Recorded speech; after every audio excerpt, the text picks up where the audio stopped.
नमस्कार। आज हम वास्तविक संख्या के अंदर नया टॉपिक पढ़ेंगे एचसीएम और एलसीएम। क्या पढ़ेंगे? एलसीएम और एचसीएम।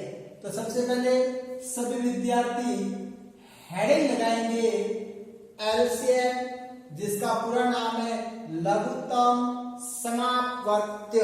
लगा दो हेडिंग सभी विद्यार्थी। लघुत्तम समापवर्त्य जिसे हम बोलते हैं एलसीएम या लसम। सबसे पहले हम लघुत्तम समापवर्त्य अर्थात एलसीएम की परिभाषा पढ़ेंगे। क्या पढ़ेंगे? परिभाषा पढ़ेंगे कि एलसीएम कहते किसको है। आज तक आपने सिर्फ एलसीएम सुना है, हाँ एलसीएम और एचसीएम होता है और निकालने की विधि आपकी रटी हुई है, बट आपको डेफिनेशन पता होना चाहिए। डेफिनेशन क्या होती है, इसकी करेक्ट परिभाषा क्या होती है। तो सभी विद्यार्थी का ध्यान यह होना चाहिए। एक बार इसकी डेफिनेशन याद रहेगी, दो या दो से अधिक संख्याओं का एलसीएम। अगर आपको दो या दो से अधिक संख्याओं का एलसीएम निकालना है तो जो उसका एलसीएम है वह छोटी से छोटी संख्या होती है। दो या दो से अधिक संख्याओं का जो एलसीएम है वह छोटी से छोटी संख्या होती है जिसमें दी गई संख्याओं का पूरा पूरा भाग जाता है। जिसमें दी गई संख्या का क्या जाता है? पूरा पूरा भाग जाता है। आप लोगों से कैसे? सर आप मुझे एग्जाम्पल से बताओ। तो देखो एग्जाम्पल, हम एग्जाम्पल लेते हैं 10 व 20 का एलसीएम। अगर आपको 10 व 20 का एलसीएम निकालना है तो सबसे पहले क्या करोगे? सबसे पहले आप 10 का अभाज्य गुणनखंड करोगे, फिर आप 20 का अभाज्य गुणनखंड करोगे। करो 10 का अभाज्य गुणनखंड, 10 में 2 का भाग, उसके बाद 5, 5 दूनी 10। 20 का अभाज्य गुणन करो, 2 इंटू 5। ये हो गया आपका 10 और 20 का अभाज्य गुणनखंड। क्लियर? अब देखो, अब हम सेकंड नंबर करते हैं एलसीएम ज्ञात कैसे करते हैं। एलसीएम ज्ञात कैसे करते हैं, ये इंपोर्टेंट है। एलसीएम ज्ञात कैसे करते हैं?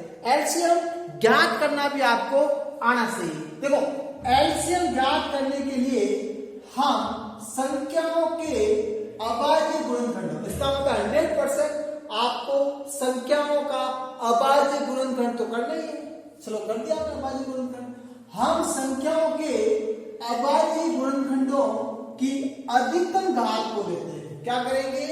संख्याओं के जो अभाज्य गुणनखंड है उस अभाज्य गुणनखंड की कौन सी घात को लेंगे? अधिकतम घात को लेंगे। कौन सी घात को लेंगे? अधिकतम घात को लेंगे। देख लो एक बार, यहां 2 की अधिकतम घात 1 ही है, यहां 5 की अधिकतम घात 1 ही है। यहां पर देखो, यहां पे देखो 2 इंटू 2, तो 2 की अधिकतम घात कौन सी है? 2 है। इंटू 5 की अधिकतम घात क्या है? 5 है। अब समझना अच्छे से यहां पर कैसे ज्ञात करते हैं एलसीएम। अगर आपको एलसीएम ज्ञात करना है तो अभाज्य गुणनखंडों की अधिकतम घात को लेते हैं। किसको लेते हैं? अधिकतम। देखना यहाँ पे एलसीएम ज्ञात, एलसीएम बराबर क्या करेंगे? अधिकतम घात को लेंगे। तो बताओ 2 की अधिकतम घात क्या है? यहां 2 की अधिकतम घात 1 है और यहां 2 की अधिकतम घात 2 है। तो बताओ 2 की अधिकतम घात क्या होगी? 2 की घात 1 या 2 की घात 2? बताए अधिकतम घात कौन सी है?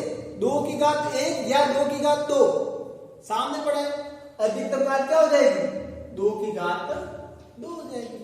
इंटू 5 की अधिकतम घात, देखो यहां 5 की अधिकतम घात, यहां 5 की घात 1 है और यहां 5 की घात 1 है। तो बताओ 5 की अधिकतम घात क्या होगी? सामने पड़ा है। 5 की अधिकतम घात क्या हो जाएगी? 5 की घात 1। अब इसका मल्टीप्लाई कर दो, 2 का वर्ग 4 और 4 इंटू 5 क्या हो गया? 20। इसका मतलब 10 और 20, 10 और 20 का जो आपका एलसीएम है वो 10 और 20 का जो एलसीएम है वो क्या हो जाएगा? 20। क्लियर? अब देखें, अब इस डेफिनेशन को समझे, आप इस परिभाषा को समझना है। जैसे आपका एलसीएम निकला 100% आपको अब परिभाषा समझ में आ जाएगी। देखो परिभाषा देखो आप, 2 या 2 से अधिक संख्याओं का एलसीएम, ये एलसीएम कितना निकला 20। ये 20 वह छोटी से छोटी संख्या होती है, ये 20 है ना, वह छोटी से छोटी संख्या है जिसमें मतलब 20 के अंदर b की संख्याओं का पूरा भाग जाता है। इसका मतलब 20 के अंदर कौन सी b की संख्या है, एक तो 10 दी हुई है और एक 20 दी हुई है। इसका मतलब एलसीएम के अंदर 10 का भी पूरा भाग जाएगा। देखो जाता है 20 में 10 का भाग 2 बार, और इस एलसीएम 20 के अंदर संख्या 20 का भी पूरा भाग जाएगा कितनी बार है, 1 बार। इसका मतलब जो आपका एलसीएम है, जो आपका एलसीएम 20 है, इस 20 के अंदर b की संख्या 10 और 20 का पूरा भाग जाता है। यही है आपका एलसीएम, लघुत्तम समापवर्तीय। कोई प्रॉब्लम बताएं? इसमें इंपोर्टेंट ये है कि एलसीएम ज्ञात कैसे करते हैं। आपको एलसीएम ज्ञात करना आना चाहिए। तो एलसीएम ज्ञात करना आपने सीख लिया, क्या करोगे, संख्याओं के अभाज्य गुणनखंड निकालोगे, और अभाज्य गुणनखंड निकालने के बाद क्या देखोगे आप, अधिकतम घात को देखोगे। क्या देखोगे आप, अधिकतम घात को देखोगे। बस ये इंपॉर्टेंट है। और यहाँ पर अधिकतम घात देखी, 2 की अधिकतम घात 2 और 5 की अधिकतम घात 5। Clear, very good. तो ये हो गया आपका एलसीएम। क्या हो गया आपका एलसीएम, ठीक है। तो अब एलसीएम में कोई प्रॉब्लम बताएं? एलसीएम के अंदर देखो, इसको एग्जाम्पल हम ट्यूशन के अंदर करेंगे। 2.2 पूरी ऐसे, इसलिए मैं इसको मिटा रहा हूं। मैंने सिर्फ समझाने के लिए एक आपको सिर्फ एग्जाम्पल दिए थे। पूरे एग्जाम्पल पूरे क्वेश्चन 2.2 के अंदर हम पढ़ेंगे। तो आपको समझाने के लिए मैंने 10 और 20 का क्या लिया था, आपका एग्जाम्पल, ठीक है। अब हम नंबर 2 पर पढ़ेंगे महत्तम समापवर्तक। क्या पढ़ेंगे बताए? महत्तम समापवर्तक या HCF, हाईएस्ट कॉमन फैक्टर। मसब पढ़ेंगे, मसब की डेफिनेशन पढ़ेंगे। तो बताइए मसब की डेफिनेशन क्या है, तो समझना अच्छे से। मसब की परिभाषा, 2 या 2 से अधिक संख्याओं का अगर आपको HCF निकालना है, 2 या 2 से अधिक संख्याओं का अगर आपको HCF निकालना है, तो जो आपका HCF होगा, वो HCF वह सबसे बड़ी संख्या होती है। HCF है ना, HCF वह सबसे बड़ी संख्या होती है जो दी गई सभी संख्याओं को पूर्णतः विभाजित करती है। जो संख्या आपकी निकलेगी वो संख्या दी गई संख्या को क्या करेगी, पूर्णतः विभाजित। अब लोग सर कैसे? इस डेफिनेशन को समझने से पहले, इस परिभाषा को समझने से पहले हम पता करेंगे कि HCF कैसे ज्ञात करते हैं, HCF कैसे ज्ञात करते हैं, मसब कैसे ज्ञात करते हैं। तो हम मसब ज्ञात करना सीखेंगे। सबसे पहले क्या सीखेंगे, मसब ज्ञात करना। तो मसब ज्ञात करना सीख लो। देखो कैसे मसब या HCF ज्ञात करने के लिए हम उभयनिष्ठ किसको बोलते हैं इंग्लिश में, कॉमन उभयनिष्ठ अभाज्य गुणनखंड की सबसे छोटी घात लेते हैं। क्या करते हैं, सबसे छोटी घात ज्ञात करते हैं। देखो जब आपको एलसीएम ज्ञात करना था तो क्या करते थे, अभाज्य गुणनखंड की अधिकतम घात को, बड़ी से बड़ी घात को ज्ञात करते थे। जबकि एचसीएफ के अंदर आप क्या करोगे, अभाज्य गुणनखंड की सबसे छोटी घात को ज्ञात करोगे। क्या करोगे, सबसे छोटी घात को ज्ञात करोगे। अब मैं आपको एक एग्जांपल ले रहा हूं और एक एग्जांपल से मैं आपको समझा रहा हूं। मैं एग्जांपल ले रहा हूं 10 और 20 का। तो सबसे पहले 10 का अभाज्य गुण करो 2 × 5। उसके बाद 20 का अभाज्य गुण करो 2 × 5। क्लियर। अब देखो 2 × 2 तो 2 की घात 2 इंटू 5 की घात 1 बराबर 2 की घात या 2 की घात 1 ही है और या 5 की घात 1 ही। अब आपको क्या ज्ञात करना है, अब आपको एचसीएफ ज्ञात करना है। किसका, 10 व 20 का। 10 व 20 का एचसीएफ ज्ञात करना है। 1020 का आपको क्या ज्ञात करना है? मसब ज्ञात करना है। क्या ज्ञात करना है? मसब। जब आपको 1020 का एचसीएफ 1020 का मसब ज्ञात करना है तो बताइए 1020 का मसब कैसे ज्ञात करेंगे? बताइए आप 1020 का मसब कैसे ज्ञात करेंगे? बहुत सिंपल है। क्या करोगे? उभयनिष्ठ कॉमन। उभयनिष्ठ मतलब कॉमन अभाज्य गुणनखंड की सबसे छोटी ज्ञात करेंगे। देख लो एक बार, सबसे पहले कॉमन देखो, क्या देख रहे हैं? कॉमन। 2 इसके अंदर भी है, 2 इसके अंदर भी। इसका मतलब यहां पर कॉमन क्या हो गया? 2 कॉमन हो गया। इसका मतलब दोनों के अंदर कॉमन क्या है? दोनों के अंदर कॉमन आपका 2 है, उभयनिष्ठ 2 है। अब देखो उभयनिष्ठ 2 हो गया। अब घात कौन सी सबसे छोटी घात? तो बताओ 2 की सबसे छोटी घात कौन सी है? 2 की सबसे छोटी घात 2 की घात 2 है या 2 की घात 1? तो सामने पड़ा है। छोटी घात कौन सी है? 2 की घात 1 है। अब आगे देखें, और 2 के अलावा कौन सा कॉमन है? 2 के देखो 5 इसमें भी है और 5 इसमें भी है। इसका मतलब 2 के अलावा यहां पर जो आपका उभयनिष्ठ है, यहां पर जो आपका कॉमन है वो कौन सा है? 5 है। तो इसका मतलब 5 की अधिकतर छोटी घात को देखेंगे तो बताओ 5 की छोटी घात कौन सी है? या 5 की घात 1 है या 5 की घात 1 है। तो छोटी घात होगी आपकी 5 की घात 1। अब इसका मल्टीप्लाई कर दो, 5 दूनी 10। तो जो आपका 10 और 20 का जो आपका एचसीएफ है वो एचसीएफ क्या हो जाएगा? 10।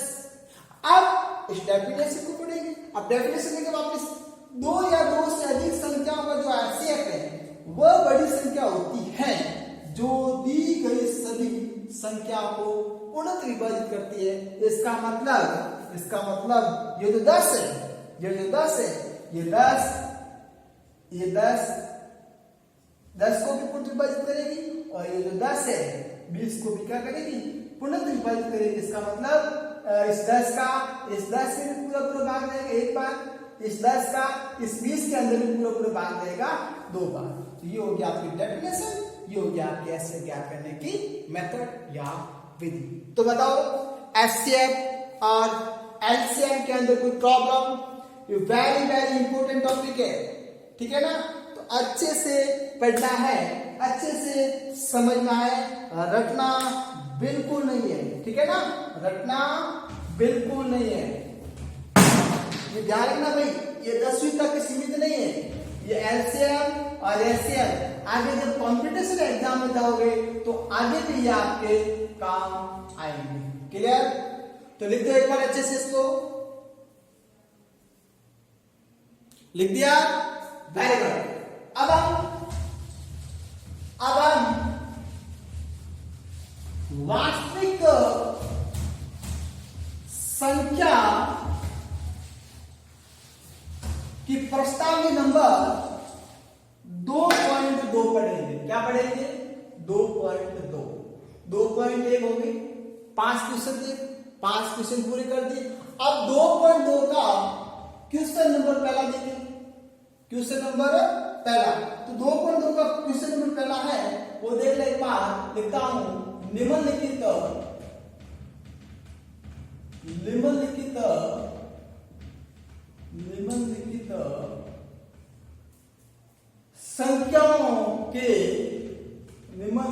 संख्याओं के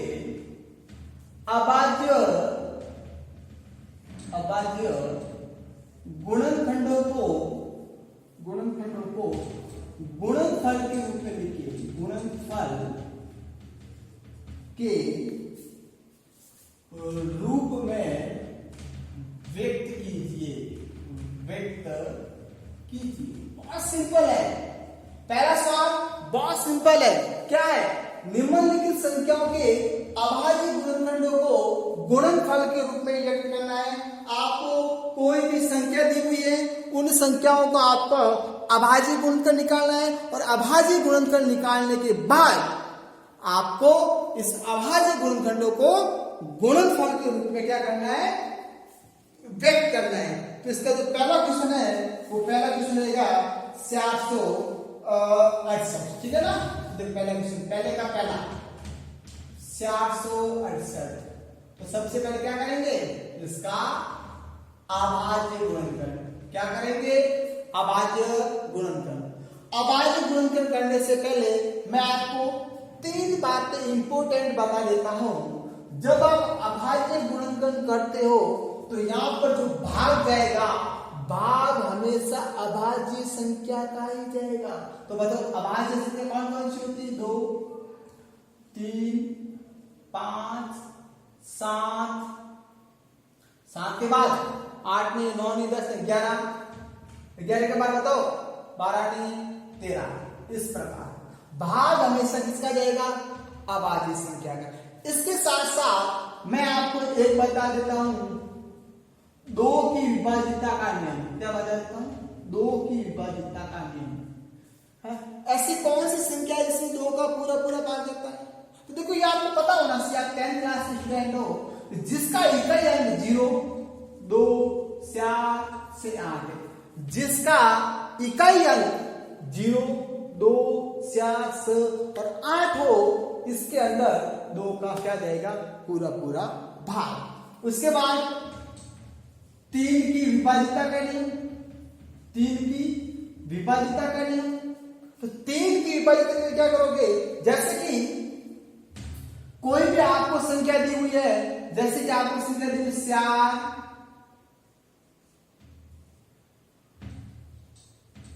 जैसे कि आपको संख्या दी हुई 435। अब आप कैसे पता लगाओगे कि इसमें 3 का पूरा पूरा भाग जाता है या नहीं जाता है? इसके लिए आप क्या करोगे? ये जो आपकी जो संख्या दी हुई है, उन संख्याओं के अंकों का योग करोगे। वह तो इस संख्या में कितने अंक दिए हुए? 3 अंक दिए हुए। कौन कौन से दिए हुए? एक तो 4, एक 3, एक 5। योग करो, 5 और 3 8, 8 और 4 12। अगर संख्याओं के अगर अंकों के योग में, अगर अंकों के योग में 3 का पूरा पूरा भाग जाता है, अगर अंकों के योग में 3 का पूरा पूरा भाग जाता है, इसका मतलब वो इस 12 के अंदर 3 का पूरा पूरा भाग जाता है। कितनी बार? 4 बार। इसका मतलब इस पूरी संख्या के अंदर भी 3 का पूरा पूरा भाग जाता है। ये हो गया आपकी 3 की विभाज्यता का नियम। क्लियर? बताएं, कोई प्रॉब्लम? Very good. इसी प्रकार 5 की विभाज्यता का नियम, 5 की विभाज्यता का नियम। 5 की विभाज्यता का नियम क्या करोगे? अगर कोई भी संख्या दी हुई है, उस संख्या का इकाई अंक, उस संख्या का इकाई अंक 0 या 5, उस संख्या का इकाई अंक 0 या 5 हो, उसमें 5 का पूरा पूरा भाग जाएगा। ये हो गया आपकी 2, 3 और 5 की विभाज्यता का नियम। क्लियर? ये जो 4 बातें बताई है, ये आपको अच्छे से याद रखना है, और वैसे आपको ये बात आती है क्योंकि आपने पिछली कक्षा में पढ़ रखी है। ठीक है, गुड। अब देखिए आप 468 का आपको करना है अभाज्य गुणनखंड। क्या करना है? 468 का आपको करना है अभाज्य गुणनखंड। तो बताओ इकाई अंक क्या है? 2 से 8 से 8 है। इसका मतलब 2 का पूरा पूरा भाग जाएगा। कितनी बार जाएगा? भाग देके देख लो, 2 दूनी 4, 3 दूनी 6, 4 दूनी 8। कितनी बार जाएगा? 234 बार। कितनी बार जाएगा? 234 बार। अब देखो यहाँ इकाई अंक 4 है, इसका मतलब 2 का वापस जाएगा, 2 एकम 2, 2 एकम 2 और 7 दूनी 14। कितनी बार जाएगा? 117 बार। अब देखो इकाई अंक 0 से 8 नहीं है, इसका मतलब 2 का पूरा पूरा भाग नहीं जाएगा। इकाई अंक 0 और 5 नहीं है, इसका मतलब 5 का पूरा पूरा भाग नहीं जाएगा। अब अंकों को जोड़ो, 7 और 1 8, 8 और 1 9, और 9 के अंदर 3 का पूरा पूरा भाग जाता है 3 बार। इसका 100% 117 के अंदर किसका भाग जाएगा? 3 का। कितनी बार? देखो 3 3 9, 9 3 27, 39 का। वापिस इसको 9 और 3 12, 12 के अंदर 3 का पूरा पूरा भाग जाता है, इसका और इसके अंदर 3 का पूरा भाग जाएगा। कितनी बार? 13 बार। 13 39, 13 39। अब 13 के अंदर किसका भाग जाएगा? सिर्फ 13 का जाएगा, क्योंकि 13 खुद अभाज्य संख्या है। तो 13 में 13 का भाग 1 बार। ये हो गया आपका अभाज्य गुणनखंड। क्या हो गया? ये हो गया आपका अभाज्य गुणनखंड। अब देखिए, अब आपको क्या करना है, अभाज्य गुणनखंडों को गुणनफल के रूप में व्यक्त करना है। क्या करना है? अभाज्य गुणनखंडों को गुणनफल के रूप में व्यक्त करना है। तो कर दो गुणनफल के रूप में इस प्रकार 468 बराबर गुणनफल, देखो गुणनफल के रूप में, तो देखो 2 इंटू 2 2 इंटू 2 2 बार, 3 इंटू 3 3 इंटू 3 इंटू 13 बताओ 2 कितनी बार है? 2 बार, 2 की घात 2। 3 कितनी बार है? 2 बार, 3 की घात 2 इंटू 13। ये हो गया आपका आंसर। ठीक है, 468 अभाज्य गुणनखंड और अभाज्य गुणनखंड आप किसके रूप में? गुणनफल के रूप में। ठीक है, आज के लिए इतना ही। Thank you.